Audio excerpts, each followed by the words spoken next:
C'est bon? C'est bon, rebonjour. Rebonjour. Euh, Nous allons partager ce live sur la page de l'Institut français Tétouan parce que de toute façon, ce live s'inscrit dans la programmation culturelle de l'Institut. Mais vous pouvez également le partager sur votre page personnelle si vous voulez pour que vos abonnés puissent aussi vous écouter et vous regarder. Parfait. D'accord. Ben, aujourd'hui, nous allons parler de littérature, nous allons parler de votre dernière publication, mais avant tout, je tiens à savoir comment vous passez votre confinement, Monsieur Baïda. Alors, mon confinement, d'abord, merci pour l'invitation. Ça me touche beaucoup. C'est un moment agréable à partager avec vous, surtout que ça me sort justement ça me sort de mon cadre habituel. Donc, je passe la grosse part de mon temps ici même, dans ce bureau. Et essentiellement donc à gérer un quotidien confiné ici à la maison, y compris bien sûr mon travail qui continue. Je continue à envoyer des cours, on a assuré l'enseignement à distance, mais également je consacre une grande part de mon temps à la lecture et à l'écriture.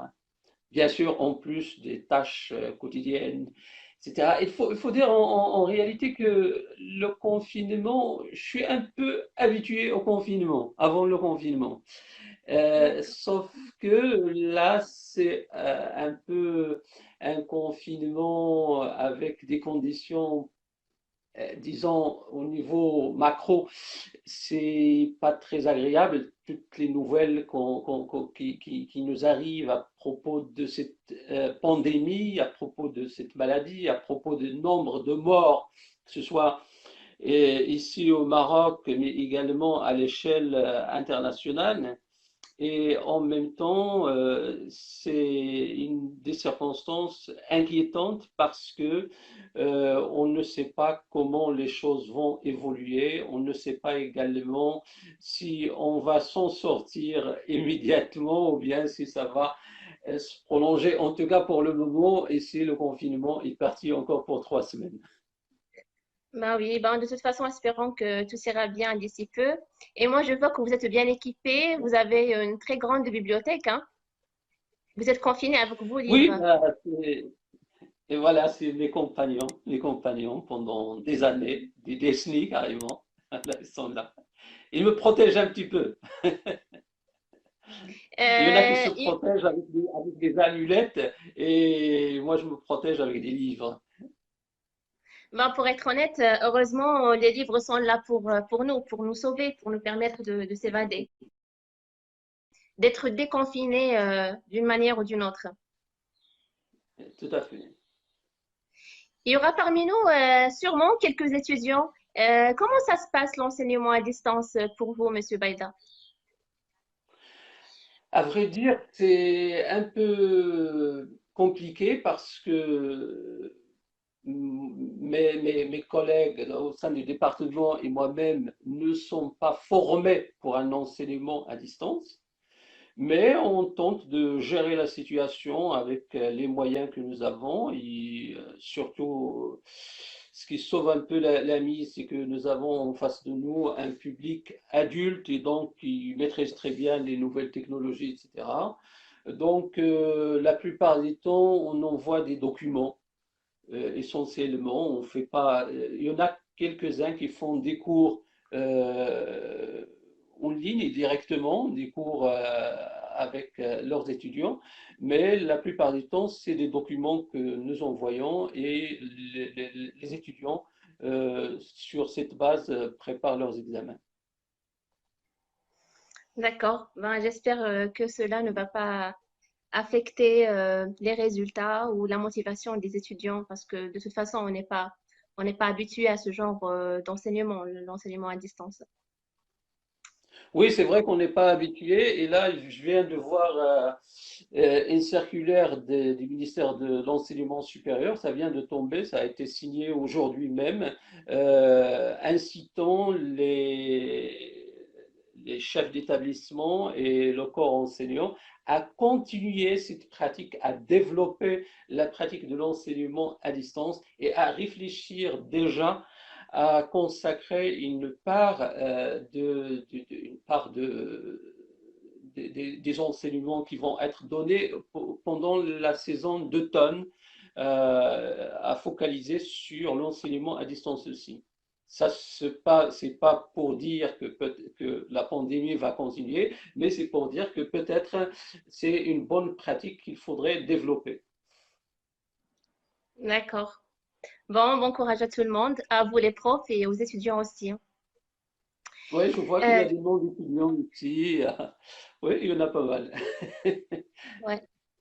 Je remercie d'ailleurs toutes les personnes qui nous écoutent et qui nous regardent aujourd'hui en direct. Ce live, je vous rappelle, ce live est inscrit dans le cadre de la programmation culturelle de l'Institut français de Tétouan.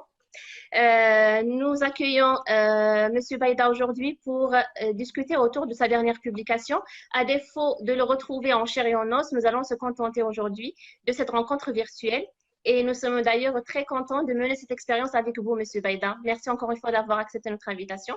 Merci pour l'invitation. Et chers spectateurs, chers internautes, sachez que vous pouvez commenter ce live, vous pouvez commenter le déroulement de la rencontre, vous pouvez commenter l'ouvrage si vous l'avez déjà lu, mais vous pouvez aussi poser vos questions. Monsieur Baïda va essayer de répondre vers la fin de ce live. Donc, n'hésitez pas à nous laisser des commentaires. Alors, Monsieur Baïda, votre dernière publication, Les Djellaba Vertes, se suicide. Oui, C'est pas un roman, mais c'est un recueil de nouvelles tout à qui fait. a été publié chez Éditions Marsem récemment et qui a été représenté pour la première fois, si je ne me trompe pas, à Casablanca, à l'occasion de la 26e édition du Salon international de l'édition et du livre. Tout à fait. Alors, ce recueil de nouvelles est composé de 13 nouvelles. Il est écrit d'une manière très intrigante, avec un style complexe et simple en même temps. C'est un recueil de Mhm. nouvelles qui nous plonge dans un univers diversifié dont vous désirez la représentation.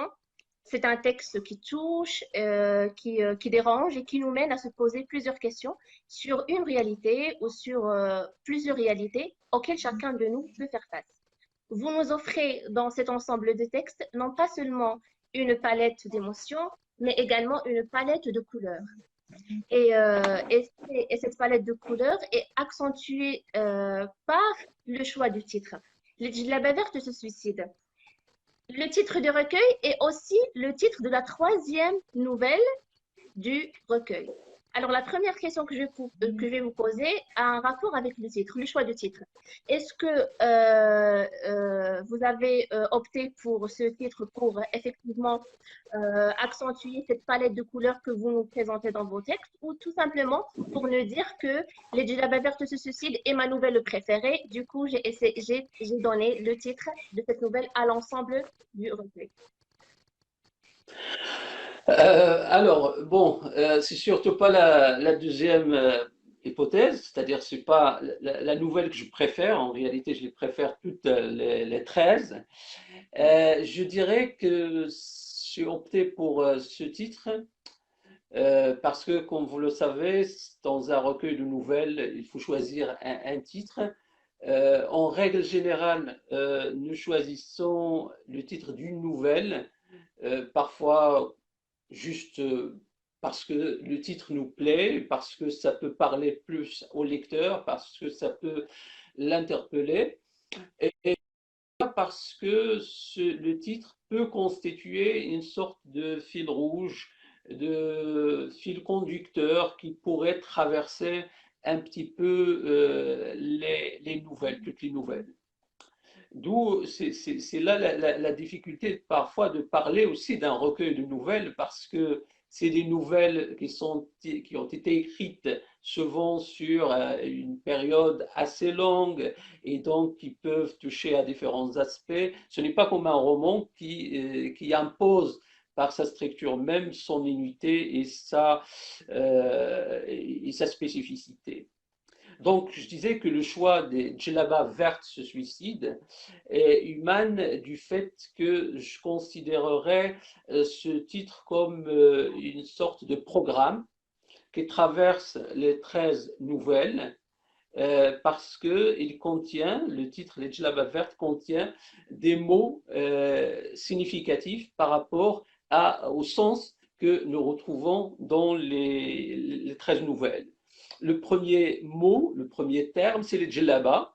Et les djellabas, ça renvoie à tout un univers qui parle au lecteur marocain, un univers symbolique, notamment dans un mois pareil. On voit souvent que beaucoup de gens, pendant le mois de Ramadan, ressortent leur djellaba. Et donc, ça a un côté culturel qui renvoie à la sphère socio-culturelle dans laquelle s'inscrit mon recueil. Cet univers, c'est le mien, c'est le nôtre, et qui compose également, qui jongle entre le passé et le présent, et aussi donc par le mot les djellabas, le mot djellaba confère à ce recueil un certain enracinement. Voilà donc pour le choix de ce terme.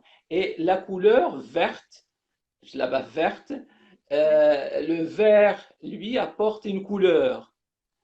Et c'est le fait de vouloir mettre une couleur sur la couverture, connotant une couleur ou dénotant une couleur, c'est parce que ça m'a toujours intrigué, ça m'a toujours impressionné, ce rapport entre la couleur et l'écriture.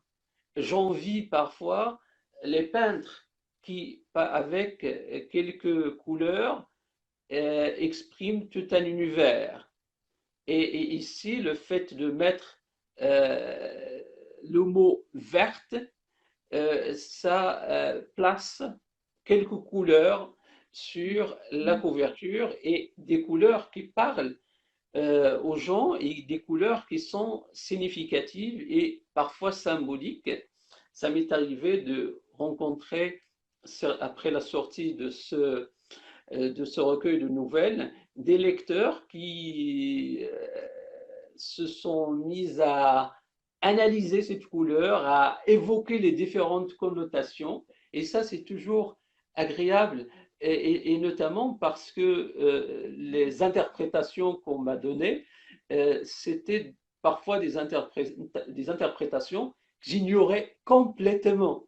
Et ça me plaît de me trouver dans des situations pareilles, et parce que également l'interprétation donnée est tout à fait défendable, à tel point que la personne, moi je ne connaissais pas l'interprétation qu'on m'a donnée, mais après lorsqu'on m'a expliqué, on est arrivé à me convaincre qu'effectivement le sens qu'ils avaient évoqué était inscrit ici à mon insu. Il nous reste le troisième terme, qui est le suicide. Alors le suicide ici, les djellabas vertes, ce suicide, apporte une part, là aussi, un ingrédient que j'apprécie beaucoup dans la littérature, c'est le risque. Le risque, comme disait Michel Dirès dans L'âge d'homme, il parlait de l'ombre d'une corne, l'ombre d'une corne, pour signifier le risque qui doit être présent. Et en même temps, parce que le suicide, c'est une problématique dans notre société, mais dans toutes les sociétés, c'est un moment de revirement, un moment de basculement, un moment décisif, et ça, j'aime beaucoup saisir ce moment-là, ces instants-là où il y a à la fois le risque, où il y a l'instabilité. Le suicide, ce n'est ni la vie ni la mort, c'est un moment de basculement, un instant de basculement. c'est un peu la technique que j'avais déjà employée aussi dans le roman. Je pense par exemple à mon roman Le Dernier Salto, c'est le salto, c'est le saut. Ou bien je pense à quelqu'un d'autre que j'apprécie beaucoup, c'est Leftah, Mohamed Leftah, dans une chute infinie, où il y a également ce suicide, où il tente, où Leftah ne fait que saisir le moment du suicide d'un jeune lycéen de Stat. C'est ça, c'est le fait de tenter de saisir cela. Après, bien sûr, je pourrais vous donner, mais ça sera long, de donner les différents rapports avec n'importe quelle nouvelle entre ce titre et les nouvelles. Oui, Je peux allez-y, allez-y. prendre par exemple, pardon, oui, Soukaina? Oui, allez-y. Intéressant déjà de savoir le lien entre les 13 nouvelles parce que je ne crois pas que c'était arbitraire. Oui, alors, oui, bien sûr. Donc, par exemple, si on prend la première nouvelle, Zone de turbulence, c'est un personnage Mm. qui est embarqué dans une histoire qui n'est pas la sienne. Voilà, c'est un personnage qui est embarqué dans les deux sens du terme, même au premier sens parce qu'il est dans un avion, et à partir du moment où il commence la lecture d'une nouvelle que lui a envoyé un ami à lui, et il va tomber sur des situations qui calquent un petit peu la nouvelle lui-même à l'instant même dans l'avion. Donc il y a ce moment de basculement entre à la fois la vie de ce personnage et la vie d'un autre personnage qui est dans la fiction, et il y a une sorte de miroir entre les deux, et comme si c'est traversé, c'est comme si le personnage traversait le miroir pour aller de l'autre côté du miroir. La deuxième nouvelle, le dernier mensonge, il y a aussi également dans cette nouvelle un jeu d'histoire, parce que le personnage principal de la nouvelle Le Dernier Mensonge, c'est quelqu'un de solitaire qui est dans une sorte de confinement et qui se contentait de se connecter aux réseaux sociaux, etc., et dialoguer avec des gens qu'il ne connaît pas parfois. Et il a souhaité dialoguer plus avec l'autre sexe, avec les femmes. Parce que c'est un homme, c'est un fonctionnaire, etc., qui mène une vie tout à fait ordinaire. Et pour avoir cette possibilité, pour qu'il n'y ait pas cette méfiance qu'il avait vue dans les réseaux sociaux, et il a tout simplement pris une identité qui n'est pas la sienne, c'est-à-dire il s'est présenté avec le nom d'une femme. C'est une Et femme. ce qui va arriver à ce personnage, qui dialogue avec, en adoptant le nom d'une femme, il va échanger avec un homme. Il va dialoguer plusieurs fois avec un homme, et une histoire d'amour va naître entre les deux. L'autre Ouais. avec qui il dialoguait ne savait pas qu'il dialogue avec un homme. Mais notre personnage, il sait que c'est un homme, ou du moins c'est comme ça qu'il se présente sur son profil.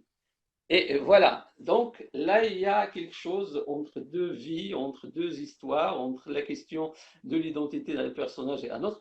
Je ne vais pas dire bien sûr comment on va se terminer cette histoire, mais Parce que c'est la déjà chute était le vraiment premier. inattendue, hein. Et d'ailleurs, toutes les nouvelles se terminent par des chutes bouleversantes qui, euh, qui surprend. C'est aussi l'un des caractéristiques de la nouvelle. Oui, en règle générale, oui. Même si en réalité, je suis pas pour la nouvelle classique qui se termine par une chute, ou bien une morale, ou bien euh, une leçon, quelque chose comme ça.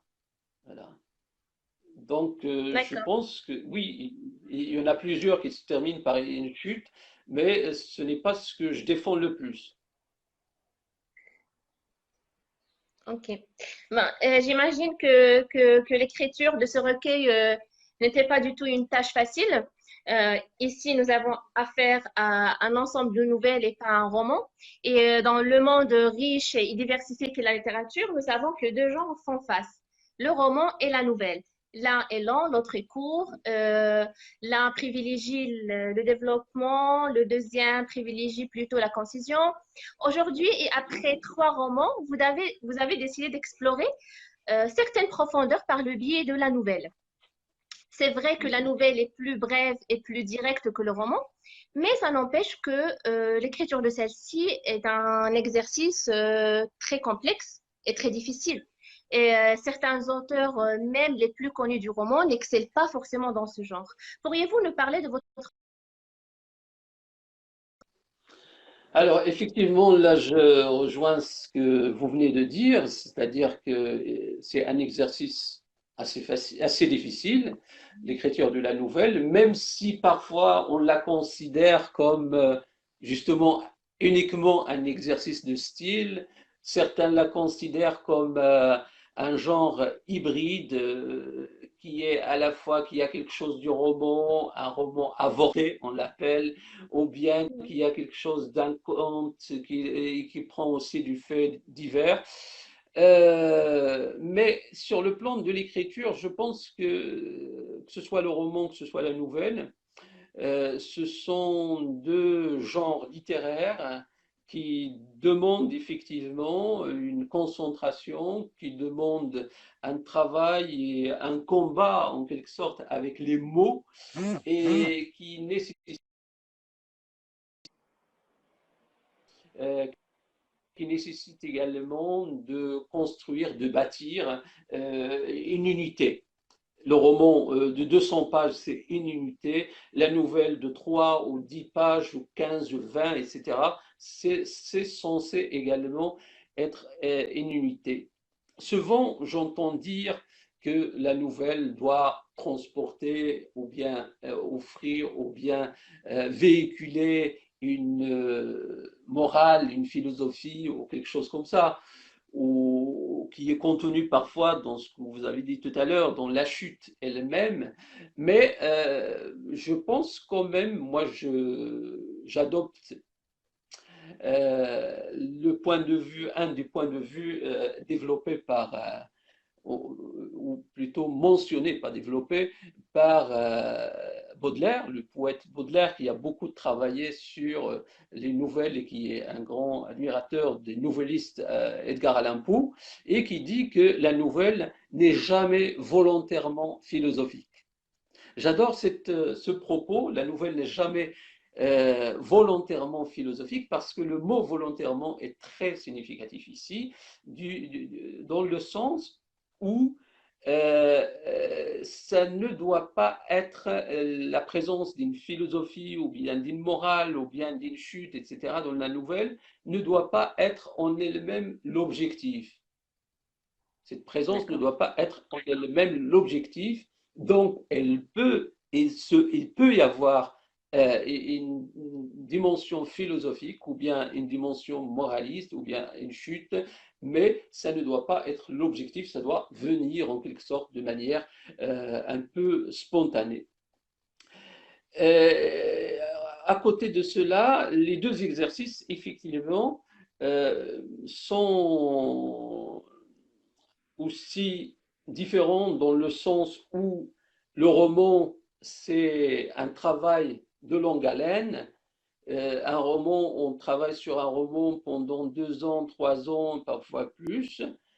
Et la nouvelle, c'est possible de se concentrer sur la nouvelle et de boucler pendant quelques jours seulement. Mais en même temps, le roman permet de développer des situations, de, permet également de prendre le temps de camper des personnages, un décor, une dimension temporelle, de voir les personnages grandir, etc. Par contre, la nouvelle, on est dans la précision, on prend un personnage dans un moment donné. Par exemple, la première nouvelle, c'est pendant le vol le vol entre Rabat et Paris, tout Ouais. simplement, mais pas au-delà. Alors que le roman, c'est en général une tranche de vie. J'emprunte pour expliquer la différence, la métaphore de la natation est souvent un outil pour comprendre. Le roman, ça permet de faire de longues distances de natation, alors que la nouvelle, c'est une plongée immédiate vers la profondeur et on remonte immédiatement. Voilà. Donc ça, c'est euh, une autre façon d'expliquer la différence. Ceci dit, après coup, quand j'ai réfléchi à la chose, j'ai trouvé quand même que dans mes romans, il y a je dirais qu'il y a beaucoup de nouvelles, où il y a pas mal aussi la dimension ou bien la pratique du récit court, parce que si je prends par exemple le dernier Salto, ce sont des variations sur le Salto. Si je prends Nom d'un chien, le roman Nom d'un chien, il y a cette dimension également dans le sens où il y a une série d'histoires relatives à l'univers canin, que ce soit à l'animal, que ce soit à la représentation qu'on en fait. Dans le dernier roman, Testament d'un livre également, nous avons un ensemble de phases ou d'anecdotes ou des situations qui sont ou qui représentent l'univers livresque. Donc il y a le fragmentaire et également il y a une dimension qui me plaît dans la nouvelle et que je pratique dans le roman, c'est l'ellipse. C'est-à-dire Oui. que je ne suis pas dans le trop de détails, je ne suis pas dans l'étalage des descriptions, des informations, etc. concernant le personnage. Je ne fais que suggérer en général. Et dans les deux cas, je pratique cette méthode dans les deux cas, je dirais par respect pour le lecteur et par respect pour l'intelligence du lecteur qui doit être aussi un lecteur actif et participer. Ben, effectivement, même si la nouvelle peut paraître plus courte et avec moins de détails, mais cela n'empêche qu'elle peut effectivement pousser le lecteur à réfléchir. Par exemple, dans le cas de vos 13 nouvelles, c'est vrai que les Oui, personnages, par exemple, ne sont pas très développés, leur psychologie ou leurs conditions de vie importent peu, mais vos personnages sont très spéciaux parce que d'abord, ils sont tous différents. L'un peut nous terrifier, l'autre peut nous bouleverser. Certains personnages dégagent des émotions les plus intenses, d'autres sont impénétrables. Et ensuite, parce que les personnages sont dotés d'un ensemble de caractéristiques qui donnent l'illusion qu'ils étaient vrais. On a l'impression qu'on les ait déjà rencontrés quelque part d'une manière ou d'une vie quotidienne. Et ça aide beaucoup le lecteur à s'orienter vers.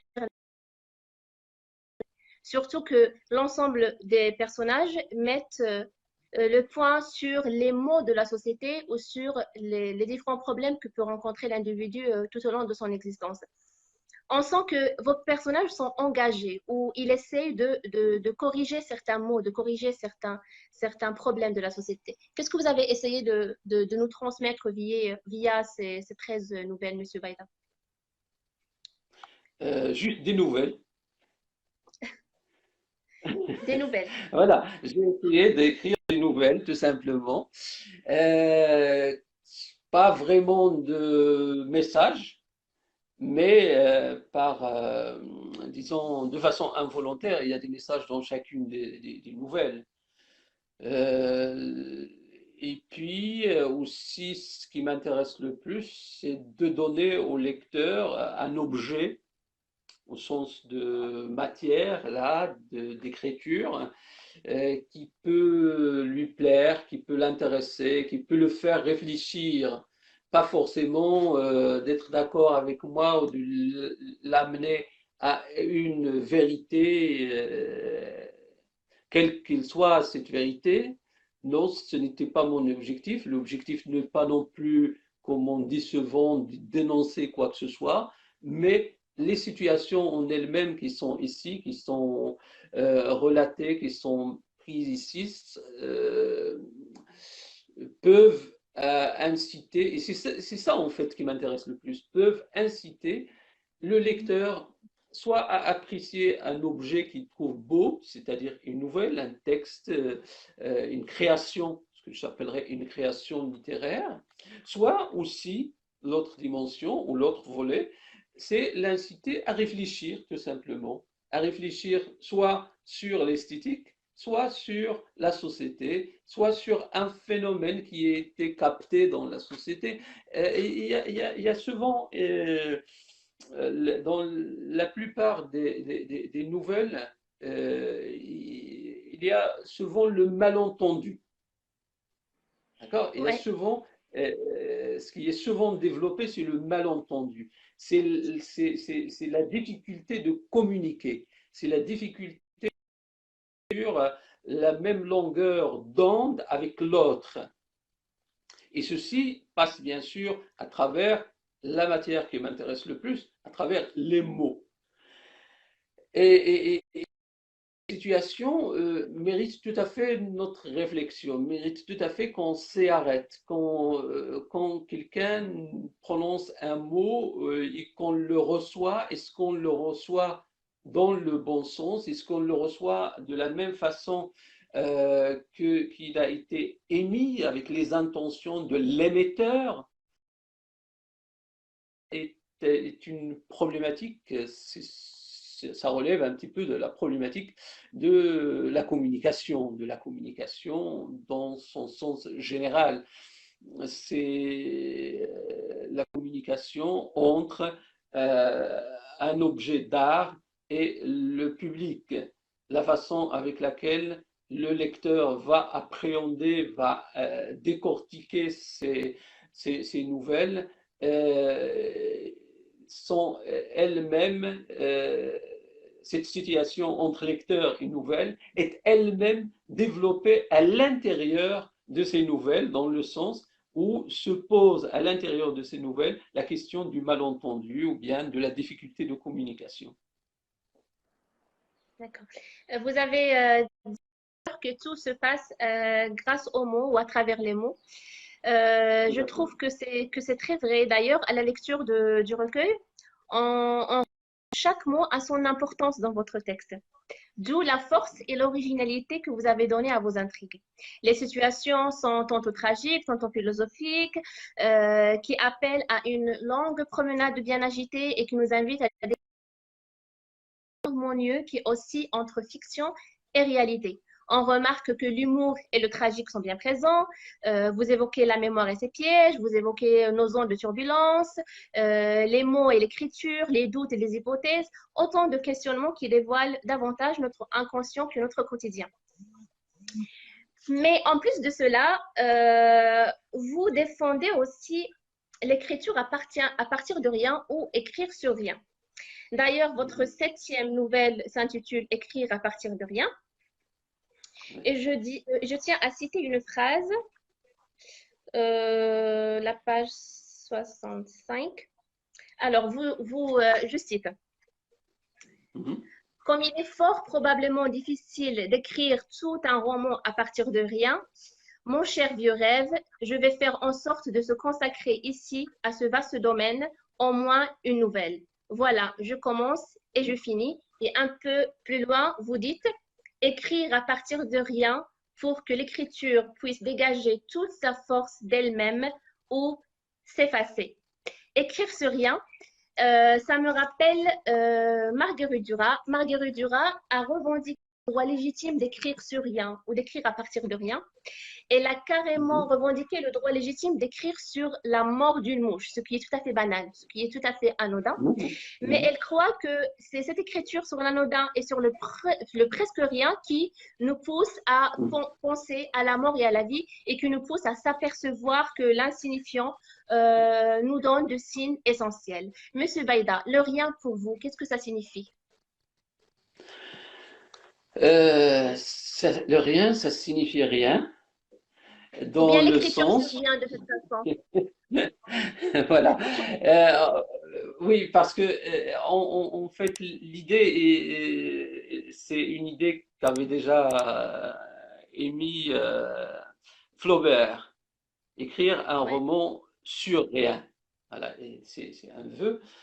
Et écrire à partir de rien, c'est de ne pas s'appuyer sur un référent.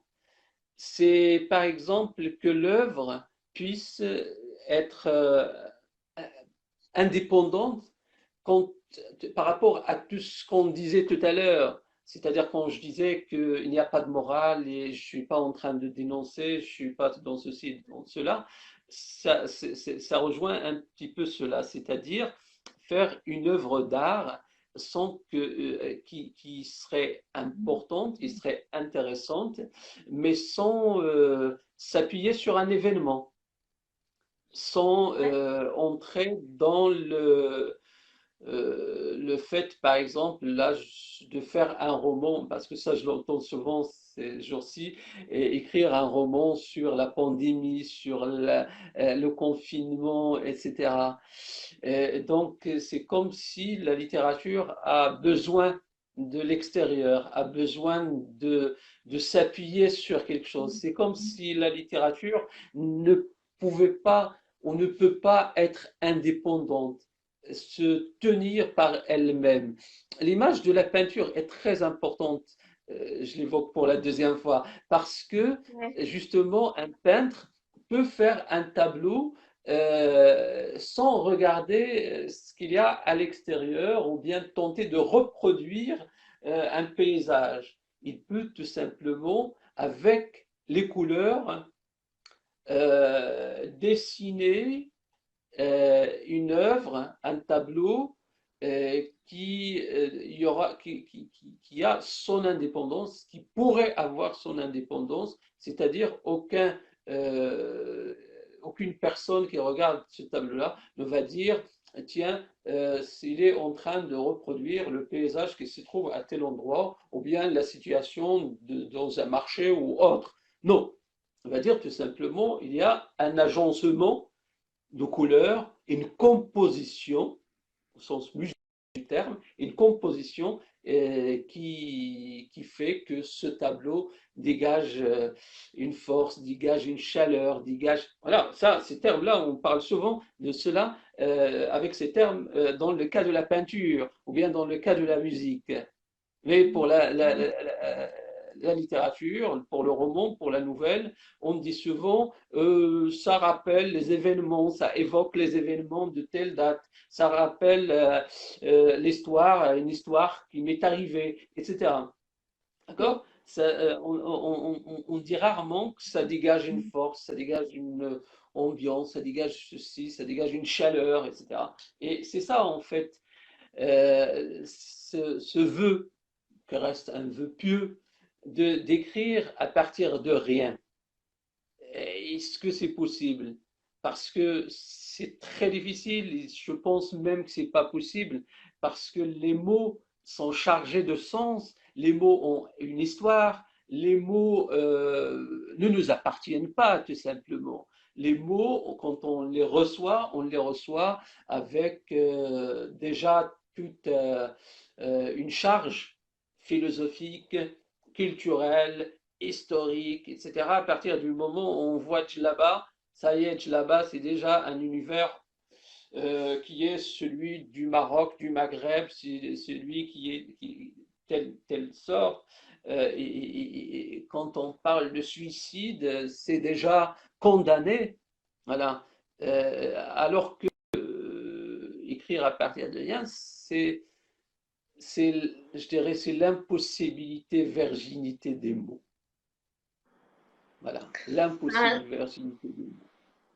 c'est une belle phrase pour conclure. De toute façon, de ma part, je vais plus poser de questions. Je vais donner l'occasion aux spectateurs de vous poser quelques questions ou de faire des remarques ou de faire des commentaires. D'ailleurs, je vois que nous Oui. avons des spectateurs du Maroc, de la France, de la Roumanie et de la Belgique.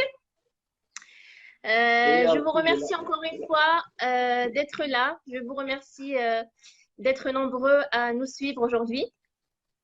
Nous essayons de garder le lien avec le public et de vous proposer régulièrement des activités culturelles et littéraires. Alors, Monsieur Baïda, il y a un internaute qui dit que le rien, rien, mais c'est une substance d'écriture. le rien, c'est pas un rien, mais c'est une substance d'écriture. Oui, à partir du moment où on le transforme, c'est-à-dire déjà qu'on